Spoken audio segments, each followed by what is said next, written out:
Okay, this is the new trailer. A lot's happened in the last 10 years. It's a miracle I'm even sitting here now. I got a second chance. And I'm gonna take advantage of that. But I need you with me, Pete. We're gonna heal the world. So we have Harry. Already, I think the animations are looking great. Look at the micro movements in Peter's eyes. There was a movement. There's a movement. There's another movement. The eyebrows are shifting. Like, very nice. Very nice. Very subtle eye tracking and everything. Already looking very good. Okay. I'm gonna take advantage of that. But I need you with me, Pete. We're gonna heal the world. Anybody want to take a bet on that idea running into some problems of healing the world? I have a feeling it's not going to go as planned.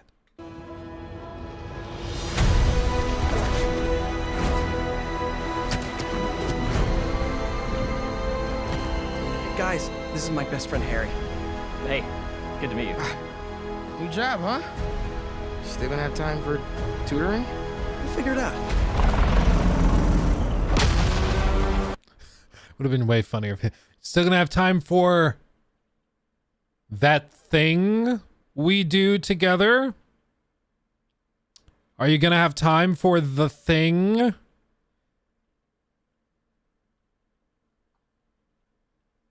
Okay. He just needs to own it. Yeah, the winks. Maybe lick the lips a little.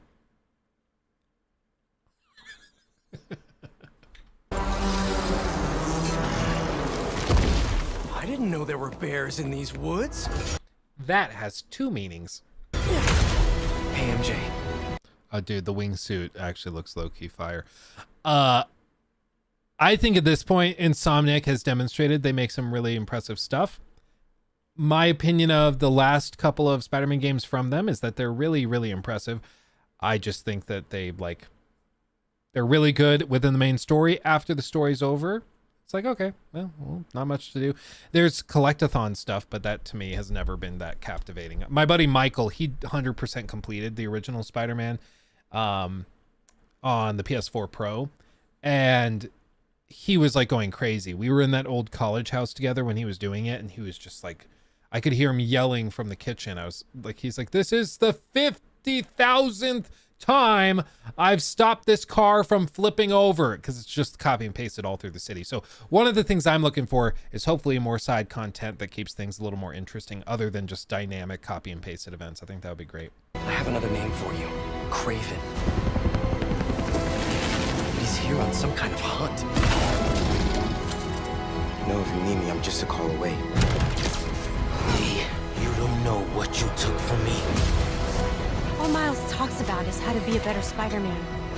How to help you. What the hell's going on with Pete? He's not himself. Go help him. This was our dream. I'm not going to lose him. We're going to heal the world.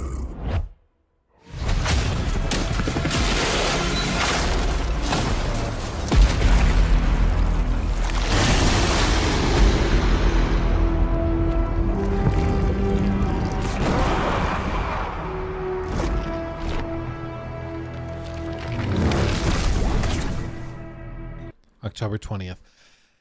Looks pretty fire, dudes. Looks pretty fire. I'm gonna be real. I don't love these levels that are just like rooms filled with people to fight, but they have the typical shields and spears. Looks like some sort of iguana being attacked by the symbiote. That's fire. It's gonna be, I think, pretty epic. It seems like they're not going easy on it. They're coming out swinging, which I'm very happy to hear, because my question with Spider-Man has always been, it's the same thing with Batman. How do you set a game in a city, a singular city, which is so iconic that it's basically its own character, right? And how do you make subsequent games in that same location feel different, feel substantially different? And it was a question I had with God of War, of course, because God of War Ragnarok, coming off of God of War 2018, was set basically in the same realms with a couple of new ones, of course, but it was the same. Like, you still go to the Lake of Nine, you still see all the same, many of the same places, and they managed to take it up a notch and just go even crazier, so it worked. In the case of Spider-Man, Miles Morales was basically just a big DLC, so it doesn't really count, but Spider-Man to this, they've added extra boroughs and other areas as well, but it's still basically centered around New York City, as far as we know. They might have a couple of tricks up their sleeves, but they might have some more. But as of right now, I'm very interested to see how they make it feel how they make it feel fresh, basically. I think added side content does a lot. A really compelling main story and narrative to carry you through that city is going to do a lot. New traversal mechanics, like we saw the wing glider thing. Right. It's coming up. I thought it was coming up. Maybe it's not. Maybe I'm a liar. Right here. I was too early. Like this looks pretty fire. That could be interesting. It's going to be weird being like Spider-Man and flying, because Spider-Man swings. But again, it's just, how do you make something that players got very familiar with last time around? How do you make that feel fresh? Getting around the city is something players got pretty acclimated to the first time around with the last game, and there's only so much you can do with Spider-Man swinging, you know? Like, oh, he can now grab 2 webs and slingshot. Okay, that's cool. He can maybe grab onto a tree and then pull that back, and then that slingshots him. Okay, that's a new move. But fundamentally, it's the same system as the last game. So how do you make traversal more interesting? And you add stuff. And this is exactly what they're doing here. So seeing all of these little tidbits of things that they're shifting and adding get me more and more excited, because it shows that they've thought about this stuff and they're trying to take it up a notch. This is interesting. Is this like an actual ship? There's like a boat that tipped over or something. Big ass propeller in the background.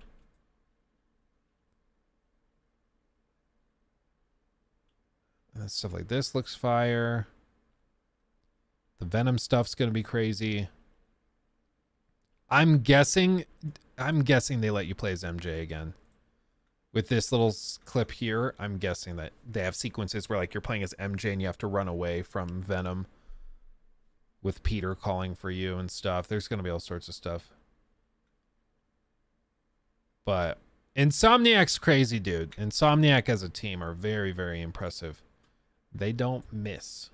They do really solid stuff. I don't think they've had anything that was like game of the year contender level, though that last Spider-Man game, in terms of an achievement of making a really great Spider-Man game, which when you look at the vast portfolio of Spider-Man games, it's not that easy.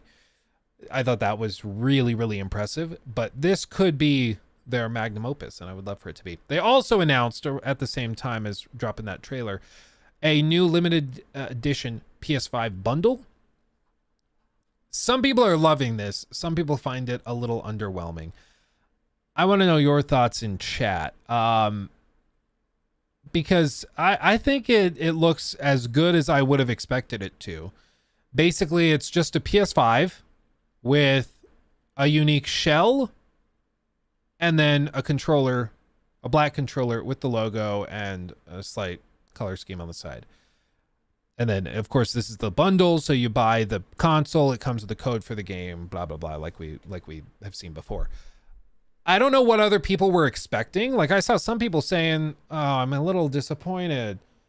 Like, what were you expecting them to do? Like, hang bells on it, and then it has like a built-in smoke machine? Like, what do you want from them?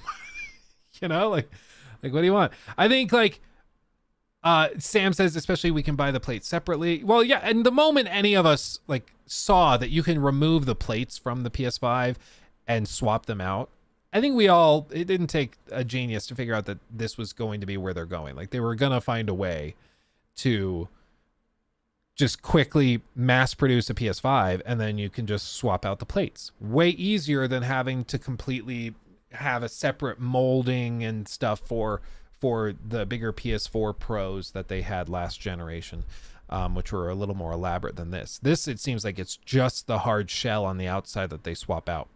So what is also very interesting about this, though, is that allegedly the PS5 Slim is scheduled to come out this fall. Interesting. Because they're like presumably going to be doing this and then also releasing that. And the reason that that's kind of surprising to me, oh yeah, I don't know anything about the recent PlayStation Slim rumors and when it will be released. Logically, with a release for September, a reveal soon makes sense. As for if it will be called the Slim or not, I'm inclined to believe it will just be called the PS5 and branded as an improved model.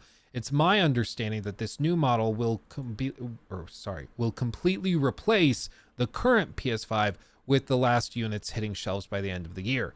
Similar to what they did with the Slim last generation, where they had the original PS4 that was really chunky and then they just sold through all those units and then started selling just the Slim. But why this is surprising to me is because they're going to be selling this. The rumors are saying the Slim comes out in September. So they're going to be selling this bigger, chunkier PS5 at the same time that they're also selling the Slim. Why wouldn't they just release a Slim with this skin? You know, it's just surprising to me. Like the newer standard model of the console, allegedly at the same time. Like, I'm just confused. Is it the same hardware? Yeah. Apparently, according to the leaks that have come out, the PS5 Slim is just going to be the PS5, but just kind of shrunk. So it's going to look basically the same, but it's just going to be smaller. And there will, of course, be no disk drive because you can't really fit this big disk drive into something that's maybe 2/3 the height. I don't think it'll be way smaller. I think it probably is just this shape, but just a little smaller. Some people are suggesting that they think it will be totally different look and it'll be like a little rectangular cube looking thing. I don't know why they would do that. I would guess it probably is just something very similar to this in a smaller form factor. They have a very strong design flavor this generation. All of their stuff has it. Everything from the DualSense Edge to the consoles to the PSVR 2. They all share a similar color scheme, types of curves. All of that's very, very similar. So I don't think that they're going to change that significantly. As for like this particular skin, though, even if like the Slim comes out and this isn't on the shelves like at the same time as that Slim is out, the point of all this is that they sell it at the same price. It just comes with a bundled game, so it's like available instead of $550 or instead of $500. They just build in the price of the game, so it's available for $620 or for $570, whatever the pricing is where you are, and you just get the game built in, but you also get this cool controller and the panels. You can buy, people are saying in chat, you can already buy these side panels that are printed almost just like this from third-party companies right now and just put them on your PS5 and it will look identical to this. You just won't have the controller, which is absolutely true. And in that case, you only spend $10 for the panels or maybe $40, however much they charge, and you just put them on and then you're done versus buying a whole new console. But let's be real, there's going to be a lot of people that buy an entirely new console. That was one of the things that made those PS4 Pros so cool, is that like it was not something you could just kind of do yourself. Like those things were pretty elaborate.